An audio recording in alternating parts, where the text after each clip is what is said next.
bienvenue dans votre magazine, un magazine que vous offre la MBC. C'est avec le plus grand des plaisirs qui nous retrouve encore aujourd'hui pour un nouveau magazine parce que la vie n'a pas de prix et la santé, il y a un cadeau précieux. Les invisibles dans nos assiettes et pourtant les présents partout, les dans du pain, dans biscuits, dans un snack, les dans ce qui nous cuit dans nos la case. Alors derrière bon goût qui n'a dans manger et n'a un danger silencieux qui dit sel amené dans nos la vie. Nous vous aujourd'hui la surconsommation de sel avec nos invités, le docteur Camille Dergahi, qui est spécialiste en médecine interne, le docteur Dergahi qui travaille dans l'hôpital Nehru et qui veut nous répondre à une bonne question. Bonsoir docteur. Bonsoir. Et Bonsoir, merci invité. docteur d'être venu sur le plateau. Un grand plaisir de venir là. Alors docteur, pour commencer, quelle est l'importance du sel dans nos léco et surtout, quel est son rôle? Voilà, le sel, c'est un aliment qui est essentiel pour le corps. Il est indispensable pour un humain survivre d'ailleurs. Bien sûr, quand nous consommons en excès, il peut amener un effet secondaire, mais le sel, essentiellement, il a un rôle à jouer au niveau des cellules du corps. Moi, nous connaissons que nos cellules consistent de l'eau. Mhm. 60% c'est de l'eau. Et nous avons un secteur intérieur de cellules et nous avons un secteur de l'eau en dehors des cellules. Et pour maintenir une homéostasie entre ces deux secteurs-là, nous avons du sel. Alors, le sel est important pour maintenir l'homéostasie de l'eau dans les corps. Ça, c'est une fonction. Les autres fonctions, par exemple, je vais donner un exemple simple. Si je mets un boulot là, je touche mon ami, je gagne un danger imminent, mon ami pour brûler, je retiens mon ami. Mhm. Simple action qui me faire, pour ça, mon récipient, moi besoin du sel. Qui fait parce que ça, le sel là, il permet de détecter, il ne peut pas se mettre une transmission nerveuse qui passe dans mon cerveau. Le sel, il a un rôle dedans pour passer ce courant-là. Et deuxièmement, quand on rentre dans mon cerveau dit, moi, tiens mon ami, moi besoin de contraction, mon muscle. Pour faire la contraction-là, moi besoin de sel. Alors, le sel est essentiel pour une personne, même pour survivre. Voilà, ça, c'est des grandes fonctions du sel. Nous avons encore des autres fonctions, notamment au niveau de transmission nerveuse, au niveau contraction musculaire. Et le sel aussi aider des fois quand, admettons, nous avons une personne qui ne pas prendre du sel du tout. C'est qu'on a un régime non sel. Et là, ça, c'est dangereux qui fait parce que souvent, nous trouvons une urgence que ça va passer de tension chuter complètement. Ils auront dans un état critique. Alors, régime sans sel, c'est pas conseillé du tout, c'est dangereux. Donc, nous l'écho finalement, docteur, pour bien résumer sa introduction qui nous fait à nous là, nous l'écho les bisins du sel. Et besoin du sel, c'est indispensable. Donc, nous bisazis, pas consommer en excès, c'est là que les dangereux, c'est ce qui vous dit à Exactement. t'aller là. Voilà. Alors, qui est recommandé par l'OMS, docteur? Alors, quand nous cause du sel, table salt qui nous dit, c'est sodium chloride, et la recommandation de l'OMS, c'est moins que 5 grammes. Ça, c'est l'OMS. Mais, nous avons fait la nuance. Quand nous disons du sel, nous, en termes de médical, nous beaucoup de sodium. Le sodium dérive à 2 grammes. C'est-à-dire, si on prend une cuillère à café de sel, table salt, on a environ 2 grammes de sodium dedans. Ah oui. Il faut faire la nuance entre les deux. Alors, 5 quelle différence grammes. il y a, docteur, entre Voilà. sel et sodium? Voilà, le sel, ce qu'on appelle le table salt, est constitué de sodium chloride. 40% de sodium, 60% de chloride. Alors, quand on dit environ 5 grammes de sodium chloride, en d'autres mots, on peut dire environ 2 grammes de sodium simplement. Ah, Alors, ok. il faut faire la nuance. Des fois, il y a une confusion qui passe quand on dit à l'OMS, il y a 5 grammes de sel. Il a dit, oui, on peut dire 5 grammes de sodium, mais en fait, c'est 2 grammes de sodium et 5 grammes de table salt. Pour la pratique, pour une personne la vie tous les jours, c'est une petite cuillère à café du sel. D'accord, donc une petite cuillère à café de sel par jour recommandée. Mais ça aussi, il faut dire ça, là, l'IPENA, ben, condition de santé. Voilà, l'année de la personne qui est en bonne santé, qui est active et qui est bien. Bien sûr, dans une situation l'hypertension, une situation clinique, médicale, de diminuer le sel encore. Nous avons calculé plus d'un point de vue pratique, comment dire. Donc, on dit une petite cuillère à café. Voilà, un petit cuillère à café, ça fait environ 2 grammes, mais on va dire moitié cuillère à peu près. Moitié Ça, c'est le cuillère minimum qu'il faut avoir. minimum Et là, qu'il nous faut avons avoir 24 heures, bien sûr, ça veut dire pour par jour. répartir dans le repas, voilà, par jour. C'est quand même pas évident, docteur. Hein? C'est pas évident de doser, je sais, mais d'habitude, c'est en termes de pincée, on va dire. Ouais. C'est pour ça qu'il nous cause beaucoup de pincées. Nous venons de là, docteur, D'accord. jusqu'à la fin de l'émission. Alors, docteur, donc là, on dit à nous, c'est clair, nous consomme la moitié petite cuillère hein, c'est ce qu'on appelle cuillère à café de sel par jour. Ça n'est plus cause d'une personne qui demande certaines conditions. Hein. Bonne condition de Ouais. santé. Ce qui est accepté par l'OMS, c'est une petite cuillère. D'accord. Alors, docteur, comment est-ce qu'un petit monde les connaît qui les consomme trop beaucoup de sel? Parce qu'il y a aussi la question de sel caché. Est-ce qu'il vous expliquer nous ça? Dans la majorité des cas, une personne est asymptomatique au début. C'est la consommation du sel en excès, puis aller depuis des années, des années. Symptômes peuvent venir essentiellement quand on commence à développer une condition maladie. Bon, déjà, première chose, c'est que une petite signe qui est capable de faire alerter, c'est l'excès de soif, par exemple. Il a soif beaucoup, boit beaucoup de l'eau, il a une sensation de soif qui est persistante. Alors, on dit quand il consomme excès de sel, il a cette sensation-là. Deuxièmement, quand il commence à développer un signe, par exemple, signe de l'hypertension, il commence à développer un maux de tête, irritabilité de mouvement. Après, il y a une situation extrême, bien sûr. C'est-à-dire une situation quand le sel est si élevé dans le corps, et là, nous commençons à des symptômes neurologiques, notamment irritabilité, des fois confusion. Ça, c'est l'extrême, ça, c'est très, très peu de gens qu'on va avoir comme ça. Mhm. Dans la majorité des cas, malheureusement, si un dimoun il a une consommation de sel en excès, au début, il ne peut pas aucun symptôme qui vous dit, bon, on trouve beaucoup de sel, mais ce n'est qu'avec le temps qu'on va commencer à développer certaines conditions médicales, là qu'on va développer des symptômes. Donc, et les symptômes sont lesquels, docteur? Les symptômes, c'est l'hypertension. Une personne peut commencer à développer un symptôme de l'hypertension, douleur à la nuque, la maux de tête. Bon, d'autres symptômes, c'est rétention hydrosodée, c'est-à-dire commence une enflure, il peut commencer à enfler, veut dire qu'il ne peut commencer à avoir une atteinte cardiaque aussi. Alors, les Alors, pieds enflés à quel niveau des pieds, c'est docteur? au niveau de cheville, on va dire, quand nous pèse nous la main au niveau de cheville. Bon, il y a d'autres causes aussi, bien sûr. Hein. Oui. Ben, souvent, c'est qu'on dit, on prend le godet, c'est-à-dire on met pose, pince au niveau de cheville, on trouve la main rester. Ou les doigts sur l'empreinte rester. On l'emprunte ou les doigts Voilà, restent dans les rester. pieds. Voilà. C'est ça qu'on appelle un petit peu un signe de ce qu'on appelle le pidélédiment, œdème des membres inférieurs, c'est souvent ça. Alors, l'excès de sel qui fait rétention hydrosodée, c'est la rétention de l'eau, ça apporte un symptôme comme ça. Mais comme on dit, la majorité des jeunes qui consomment excès du sel, ce n'est pas un symptôme commencement. D'où l'importance de sensibiliser, de prévenir, c'est-à-dire finir avertir dès le début qu'il faut diminuer la consommation. Tout à fait. Alors, je me rappelle, téléspectateur qui a aujourd'hui nous invité le docteur Camille Dourgaï, spécialiste en médecine interne à l'hôpital Nérou, le docteur Dourgaï, qui vient du ministère de la Santé et du bien-être. Donc, docteur, là, on dit nous une partie de ben symptômes, c'est-à-dire l'hypertension, on dit nous, il y a aussi la rétention d'eau et les complications, docteur, qui reliées avec la Ouais. consommation de sel, la surconsommation de sel. Il y a beaucoup de complications et déjà, Maurice nous en prend compte parce qu'il nous connaît que si nous guettons le NCD Survey qui a été fait en 2025, 27% de la population est hypertendue. Et l'hypertension, c'est la première cause de maladies rénales chroniques. Alors l'hypertension, un des gros facteurs de risque de l'hypertension, c'est l'excès de consommation du sel. Comment? Parce que l'excès de sel va être éliminé par le rein ne va pas pouvoir éliminer, rétention de l'eau au niveau du corps, augmentation du volume du corps, l'hypertension va monter. Deuxièmement, on dit qu'il y a un effet au niveau contraction musculaire. Qui dit contraction musculaire dit aussi l'hypertrophie au niveau du cœur. Alors, s'il y a une personne qui a une hypertension qui va persister, excès du sel, le cœur commence à grossir, il va hypertrophier. Ça apporte une maladie cardiovasculaire. L'autre chose très importante, c'est quand l'hypertension peut monter, qui peut arriver. Il y a une résistance au niveau des vaisseaux. C'est ce qu'on appelle la dysfonction endothéliale. C'est le précurseur qui peut amener une maladie coronarienne qui peut boucher l'artère, soit au niveau du pied, soit au niveau du cœur, soit au niveau des carotides. Et là, ça contribue à un état qu'on appelle une maladie athéromatoeuse, un accident vasculaire cérébral. Et il est aussi connu maintenant que l'excès du sel il aussi contribue à ce qu'on appelle la démence vasculaire.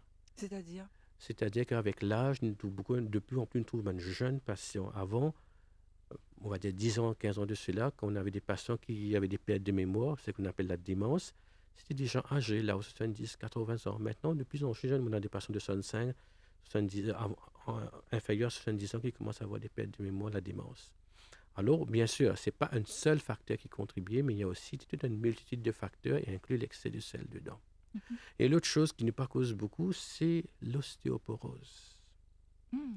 Alors, quand on a excès du sel, on a tendance, quand il peut passer au niveau du rein, il y a une sécrétion de calcium dans les urines. Et qui dit perte de calcium dans les urines, remodelage osseux diminué, il dit aussi risque d'ostéoporose. Ostéoporose, c'est fracture pour des efforts banals, un petit frappé, un petit tapé, une fracture. Alors, c'est aussi un facteur de risque de l'ostéoporose. Et le plus redouté qu'il faut avoir peur maintenant, c'est notamment l'insuffisance rénale, maladie rénale chronique qui amène jusqu'à la dialyse. Alors, tout ça, c'est un facteur important. Ce n'est pas le seul facteur, bien sûr, c'est un facteur qui peut contribuer à toutes ces complications. Il ne faut pas oublier aussi la maladie cardiovasculaire, comme on dit, rétention de l'huile, l'insuffisance cardiaque. Même pas ça commence à rendre avec un œdème pulmonaire, cause d'un essoufflement de cette phase aiguë. Mais si nous avons essoufflé pour un effort important, alors tout ça, on va dire, c'est l'hypertension et la maladie cardiovasculaire qui regroupe tout ça là.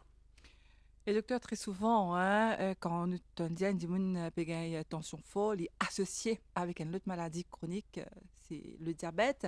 Alors, est-ce que c'est le diabète qui donne tension, ou bien c'est tension qui donne diabète? Est-ce qu'ils viennent ensemble, plus ou moins? C'est-à-dire, le diabète en elle-même, c'est une maladie, c'est un facteur de risque, on va dire.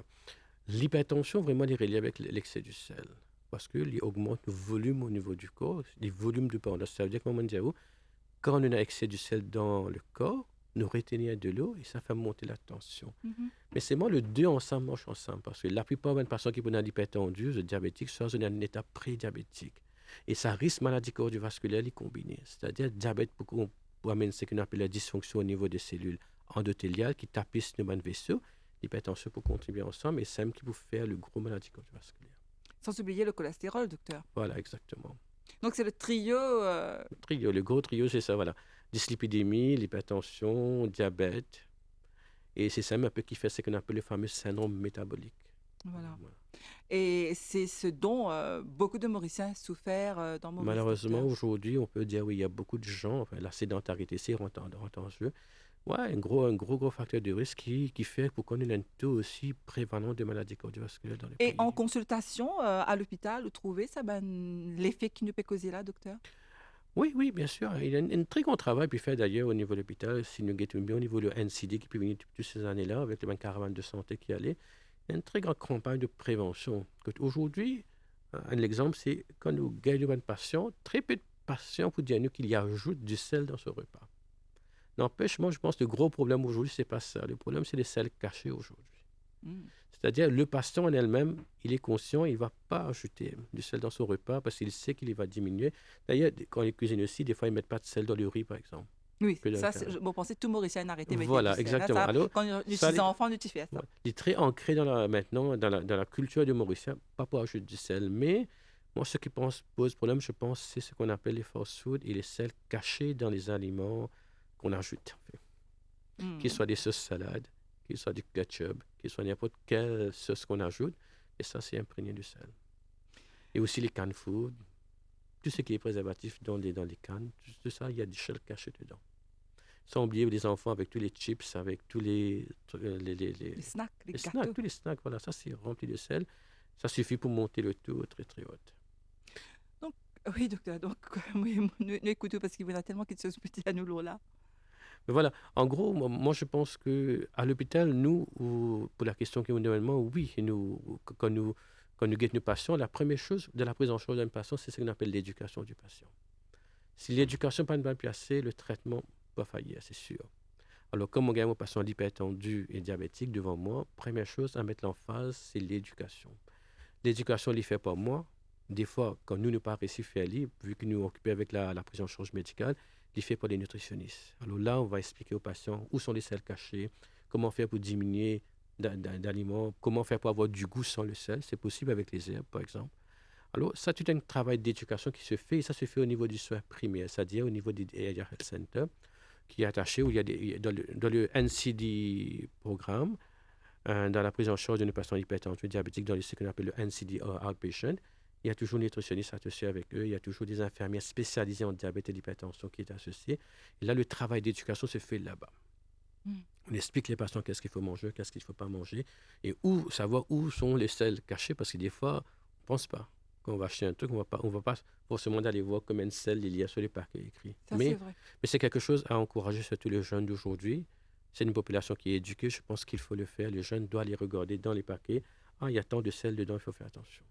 Donc ça, c'est un message hein, pour les étudiants, les jeunes qui content. Hein. D'ailleurs, cette génération, une nouvelle génération docteur, comme au Tibet, elle est là, c'est vrai qu'il nous passe de 10 dans Diri, mais pourtant, nous fait la transition sans même Sans- ne pas sentir, comment dire, qui n'est plus à 10 là, c'était là. C'est une Hein. question d'habitude. Et le moment que les cellules gustatives, il finit habitué à moins sel, il est pareil, hein, il n'est pas pour sentir. Donc, Benjan aussi, ça veut dire si je te Ouais, fais N, c'est une je question prends de nouveau d'adaptation. l'habitude. Ouais. C'est une question d'adaptation, d'habitude, détermination.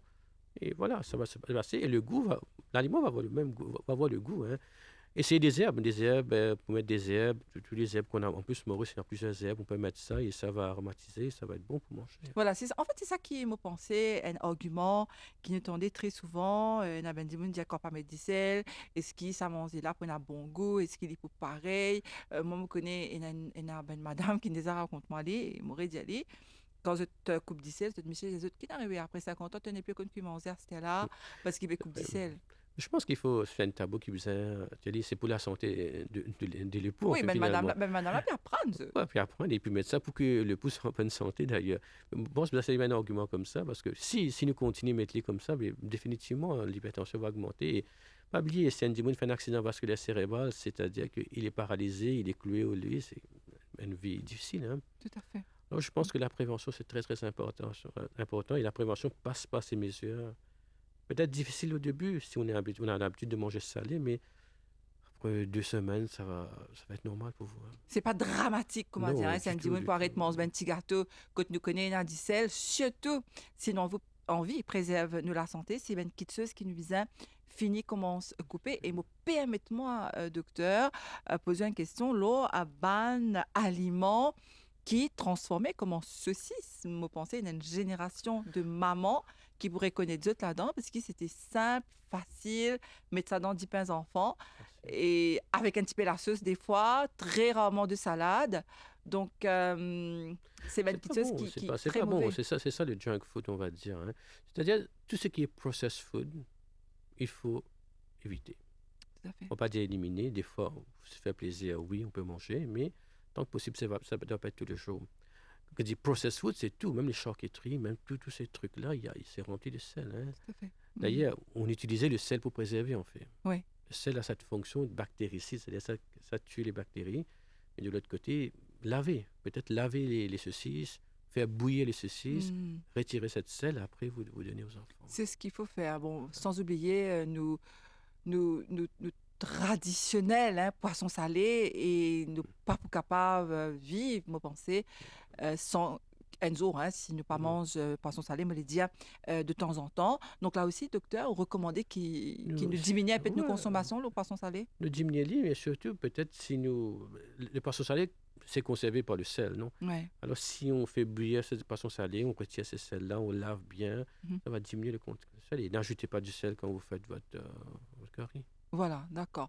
Donc, ça, ce sont des choses hein, qui pratiques hein, que le docteur Dourgaï a fait de nous comme conseil pour les enfants. Nous évite de nos enfants trop de snacks et surtout nous cause l'eau. Vous connaissez des fois, il est facile, hein, nous faire un petit repas ou bien nous mettre quelque chose dans ce pain. Donc, nous choisissons quelque chose qui est assez facile et pratique. Donc, le poisson salé, si vous l'avez 3 fois ou 4 fois, parce que des fois, même 3 fois, 4 fois, il reste toujours salé. Donc, essayez un maximum pour rester en bonne santé. Donc, docteur, c'est bien l'habitude qui peut dire nous bien comment se mettre en pratique parce que les chiffres ne trompent pas là. Hein? Le chiffre est alarmant, Maurice. On est connu pour les maladies cardiovasculaires. Mm. Tant des gens prédiabétiques ou diabétiques, on a 27% qui est déjà l'hypertendu. Là, je parle de l'âge de 25 ans, 75 ans. Moi, dans ma pratique, je remarque quelque chose de très, très important. Quand on parle de l'hypertension, on parle de l'hypertension essentielle, qui est essentiellement l'hypertension qu'on avait chez les patients âgés. Avant, c'était là aux 60 ans, 65 ans. C'est vrai.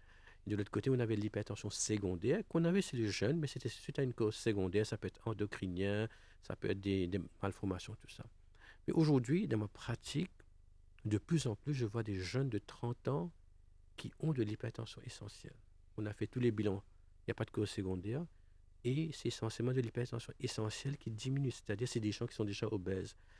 En d'autres mots, c'est devenir l'hypertendu à 30 ans veut dire que quand ils vont à 50 ans, le risque de complications va être énorme, qu'ils soient cardiovasculaires, dialysés, des trucs comme ça. Je dis que la première cause de dialyse à Maurice, c'est l'hypertension. Première cause de dialyse, c'est l'hypertension. OK, il faut bien noter ça, Alors, docteur. très, très important. Alors, si ne pas prendre compte de cette fléau de l'hypertension, parce que ça va endommager les reins. On sait que l'hypertension fait ce qu'on appelle la néphroangiosclérose, c'est-à-dire ça détruit les cellules de base des reins. Hmm. Et docteur, hein, c'est important qu'il nous prend en considération tout ça là. Qu'en est-il justement? Est-ce qu'il, par exemple, l'obésité, il y a un facteur de risque pour l'hypertension? Oui, l'obésité aussi, c'est un facteur de risque contribué. Quand on a l'hypertension, il y a plusieurs facteurs de risque. Hmm. Le sel, c'est un facteur de risque. L'obésité, c'est un deuxième. La sédentarité, troisième. Et il y a aussi, on va dire, la dysglycémie, on va dire ça en général, la impaired fasting glucose et diabète. Tout ça, ce sont des facteurs de risque. Right? Donc, tout ça va contribuer à l'hypertension ensemble. Le sel, c'est un facteur de risque. Alors, pour diminuer, bien sûr, l'hypertension, travailler sur le sel, bien sûr, pas que le sel, mais aussi l'obésité, l'activité physique. C'est un ensemble. C'est pas travailler sur un facteur, mais travailler sur l'ensemble. Et d'après toujours ce rapport-là, docteur, ben, monsieur fait plus l'exercice physique et ben madame. Oh, oui, enfin, d'habitude, on va dire, ils sont plus actifs peut-être de la vie de tous les jours. Mais ça change. Moi, j'ai l'impression qu'aujourd'hui, on ne fait pas d'activité physique assez comme il faut. D'accord. Donc, en général, au Pérodiano, En là. général, bien sûr. Donc, activité physique qui au Pérodiano, docteur? Minimum 30 minutes de marche par jour. Minimum, tous les jours. Alors, que ce soit les jeunes, les moins jeunes, tout le monde nous commence à faire un petit Il faut la être marche. actif. Je pense que c'est très, très important. La marche, 30 minutes par jour, c'est important. Le jeûne, bien sûr, pourquoi pas des activités sportives, à la fois pour le plaisir, mais aussi pour faire brûler les calories, football, tout ça. Mais bon, de façon supérieure à 40-45 ans, moi, je recommande la marche ou la natation. La natation qui est C'est meilleure. meilleur. Ça travaille tout le corps. Donc, docteur, nous arrivons déjà presque hein, à la fin de l'émission. Qui nous a retenir là? Qui nous a fait pour nous combattre la surconsommation de sel? Premièrement, réaliser que l'excès du sel va apporter à l'hypertension, c'est pas bon pour la santé. On peut vivre bien avec un bon goût de la bouche, même sans le sel. Et si on ne prend pas des actions aujourd'hui, malheureusement, dans 5 ans, 6 ans, il y aura des répercussions de santé. Je vous ai dit, maladie cardiovasculaire, l'hypertension, attaque cérébrale, la démence, l'ostéoporose. Alors, je pense que le message que j'ai à passer, c'est faire attention au sel caché dans les aliments. D'accord. Alors, tant que possible, essayez de manger à la maison, de préparer vos repas. Le fast-food, une fois le temps, pas de souci. Mais essayez de voir même ça, surtout pour les enfants, la jeune génération. Je pense qu'ils mangent beaucoup de snacks, comme on dit. Les parents, c'est facile de donner un paquet de chips aux enfants. Si ça se fait tous les jours, c'est pas bon pour les enfants. Et malheureusement, il faut réaliser qu'on a des patients jeunes maintenant qui sont devenus hypertendus. Jeunes, moins que 30 ans, on a des patients. Alors, la prévention, c'est mettre en pratique l'hygiène de vie, mettre en pratique ces règles d'éviter les sels. Et ça va amener à une bonne santé. Très bien, en tout cas, merci beaucoup, docteur, hein, d'être venu répondre à nos questions sur les effets hein, de trop de sel sur la santé. C'est un problème majeur hein, qui est capable d'amener nous à une condition de santé quand même assez extrême. Effectivement. Donc, merci pour tous ces conseils. Moi, j'espère Merci, c'est un très grand plaisir d'être présent ici. c'est gentil, merci docteur. Et moi, j'espère que nous commence à mettre tout ça conseils-là en pratique. C'est important qu'il nous prend compte nous la santé et surtout quand nous dit d'ici et d'ici, c'est deux facteurs de risque qui fait nous gagner un gros problème de santé et une complication. Qu'on appelle le silent killer. Les silent killers. Merci en tout cas, docteur Camille Dagahi. Je rappelle que vous êtes spécialiste en médecine interne au ministère de la Santé et du Bien-être et ou dans l'hôpital Nehru à Rosebel. Merci à vous qui avez suivi cette émission. Je vous dis à très bientôt pour un nouveau magazine.